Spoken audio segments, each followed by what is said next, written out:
புண்ணியனே எனக்கு ஞாபகம் இருக்கு. எல்லாமே சொல்லிட்டோமே. அந்த 83 வரி வரைக்கும் நடத்தின ஞாபகம் இருக்குது எனக்கு.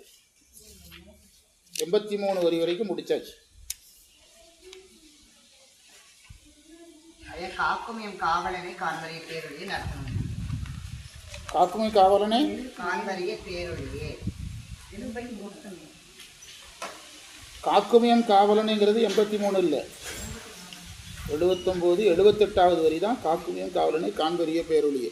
அதுக்கு பிறகு பார்க்கணுமா? எழுதுங்க. அதுக்கு பிறகு உள்ள வார்த்தைக்கு பொருள் எழுதுங்க. எனக்கு என்னமோ இது முடிச்ச ஞாபகம் இருக்கு. 82 அதான் 83 வரைக்கும் முடிஞ்சதுங்கிறேன்.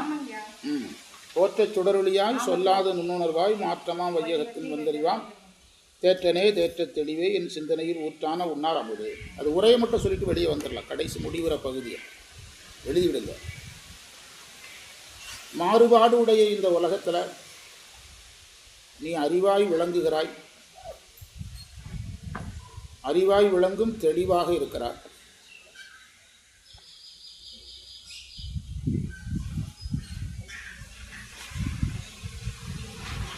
தேற்ற தெளிவுன்னா தெளிவிலேயும் தெளிவு. ஃபியூரிஃபை, அதில் சூப்பர் ஃபியூரிஃபை அப்படி சொல்கிறோமல்ல, சுத்தத்திலேயும் மேலான சுத்தம் தெளிவே. என்னுடைய நினைவில் ஊற்றாக சுரப்பதற்கு உரியவனே, என்னுடைய நினைவில் ஊற்றாக சுரக்கின்ற அமுதமே,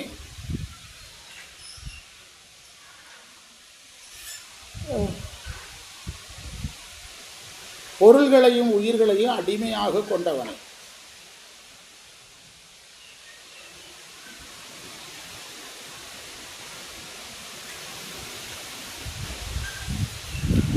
காக்கும் எம் காவலனை காண்பரிய பேரொழிய என்பது இறைவனை பொதுவாக ஒளியா பார்க்கிறது.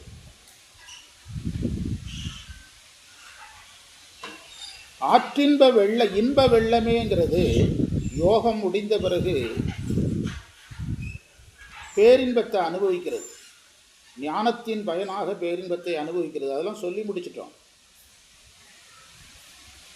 அங்கே இறைவன் தந்தையாகிறான். இன்பத்தை தர்றதுனால தந்தையாகிறான், அத்தா.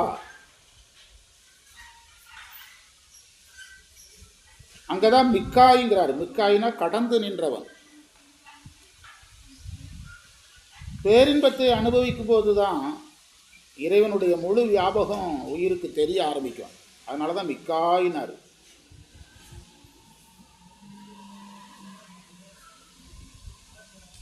அதற்கு பிறகு தோற்ற சுடர் ஒளினார். நிலையாக இருக்கின்ற சுடர் ஒளினார். மேலே பேரொளினார், இப்போ சுடர் ஒளினார். பேரொளி என்பது புறத்தே இறைவனை ஒளியா பார்க்கிறது.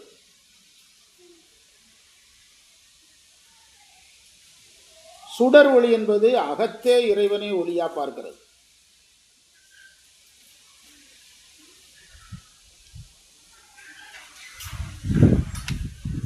சுடர் ஒளி என்பது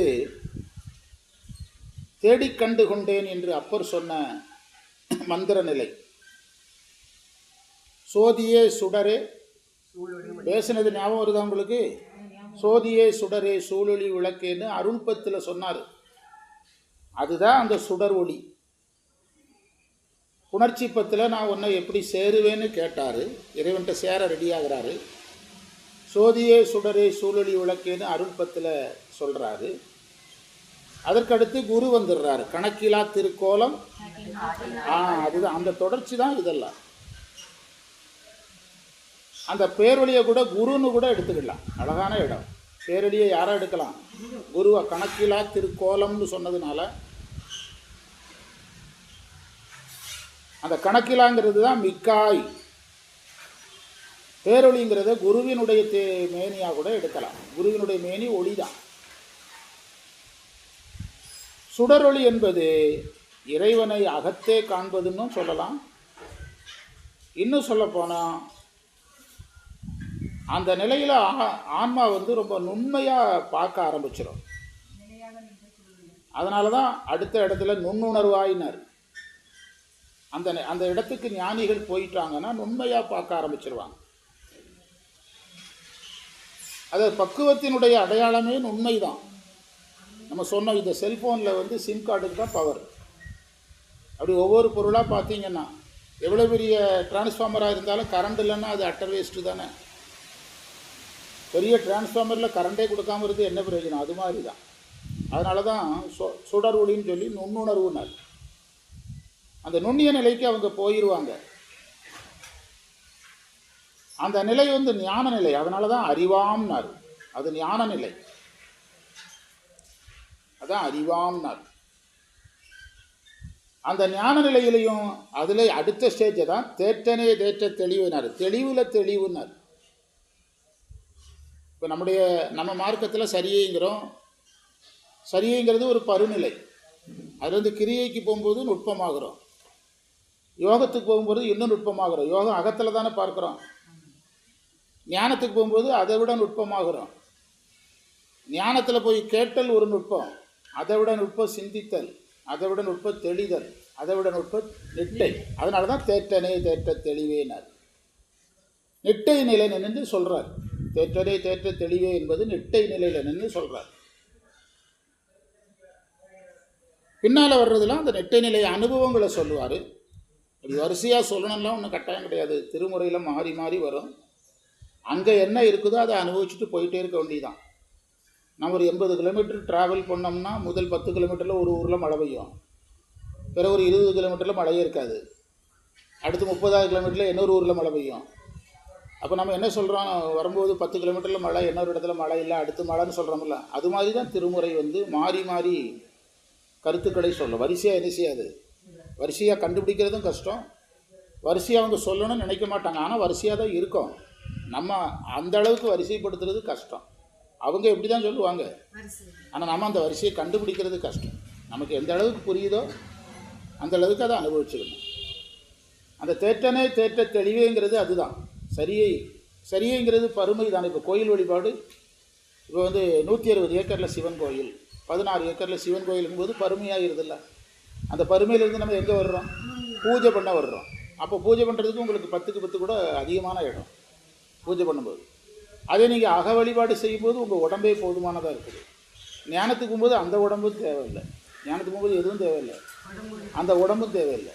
அதை அந்த அந்த நிலைக்கு உங்கள் சாதகம் நுண்மையாகும்போது இறைவனும் என்ன ஆகிட்டே வருவார்? நுண்மையாகிட்டே வருவார். சாதனம் நுண்மையாகும்போது இறைவனும் நுண்மையாகிட்டே வருவார். அதைத்தான் தேற்றனே தேற்ற தெளிவேனார். பார்த்தீங்களா? என் சிந்தனையில் சொன்னார். அதனால தான் நான் வந்து அந்த சோதி சுடரெல்லாம் அகத்தில் சொல்லுங்கன்னு சொன்னேன். இந்த இடத்துல சிந்தனைங்கிறதுக்கு உயிரினுடைய அறிவில்னு அர்த்தம்.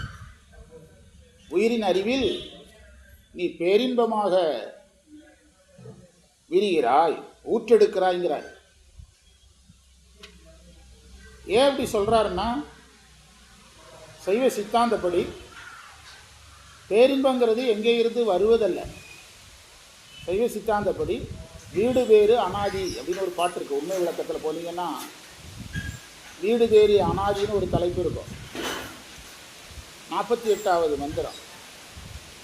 சென்று இவன்தான் ஒன்றில் சிவபூரணம் சிதையும், அன்று அவன்தான் ஒன்றில் அந்நியமாம், இன்று 2 மற்ற நிலை எழுதியனில் ஆதித்தான் அந்தன்வெளி குற்றம்பரல் என்றது போல் கொள்நூறு வெண்பார்க்கு. அது என்ன சொல்லுதுன்னா, முத்தி நிலையில் நான் இறைவன்கிட்ட போவேன்னு சொல்லக்கூடாது. இப்போ நான் தாராபுரம் போகிறேன்னா தாராபுரத்தில் நான் இப்போ இல்லை, அதனால் போகிறேன். இறைவன்கிட்ட நான் போகிறேன்னா அப்போ இறைவன் இங்கே இல்லையா? என்ன கேள்வி வரும்? அப்போ இறைவன் இங்கே இல்லையாங்கிற கேள்வி வரும். அப்போ உயிர் முத்தியில் யார்கிட்ட போகிறதில்லை. முத்தியில் உயிர் யார்கிட்ட போகிறதில்ல. இறைவன் எல்லா இடத்துலையும் இருக்கிறார், போகிறதில்லை. இறைவன் உயிர்கிட்ட வருவார்னா ஏற்கனவே யார் கூட தான் இருக்கிறாரு. அப்போ என்ன நிகழும்? அதனால தான் சிந்தனையில் ஊற்றானார். அந்த பேரின்பம் வெளியே எங்கேயிருந்து வராது. இறைவன் எங்கேயிருந்து கொட்டல்ல மாட்டார்.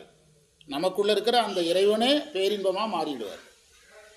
நம்மளை பிறப்புக்கு செலுத்தின இறைவன் நம்மளை பிறவாமைக்கு செலுத்துகிற பேரின்பத்தை கொடுக்குறவனா மாறிக்கொள்வார். அதனால தான் சிந்தனையில் ஊற்றான உண்ணார் அமுதேனார். உண்மை விளக்க 48வது மந்திரத்தை இணைச்சி பிடிச்சிங்கன்னா தெரியும். இதில் முதல் பாடம் நாங்கள் பதியலை. அந்த தேவாரம் சேர்த்து பதிஞ்சிக்கலாம். இதை வேணால் நீங்கள் அவங்க பேராசிரியருக்கு கொடுத்துருங்க. நாளைக்கு நமக்கு வகுப்பு ஒரு 6 மணிக்கு வச்சிடலாம். அவங்க கொஞ்சம் பாடம் கேட்டாங்க பேராசிரியர். அது 6 மணிக்கு வந்தீங்கன்னா நம்ம பாடத்தை 7க்குள்ளே முடிச்சிட்டோம்னா 7 to 8 அவங்களுக்கு செஞ்சு கொடுத்துடலாம். சரியா? இப்போ நான் சொன்ன மாதிரி இந்த நிகழ்ச்சிக்கு இப்போ போயிட்டு வீட்டில் ரெடியாக இருக்கிறாங்க, போயிட்டு வந்துடுறோம். அதுக்கு பிறகு நம்ம வகுப்புகள் வந்து அடுத்த நாளைக்கு பேசுவோம். வகுப்புகள் என்ன பண்ணுறாங்களோ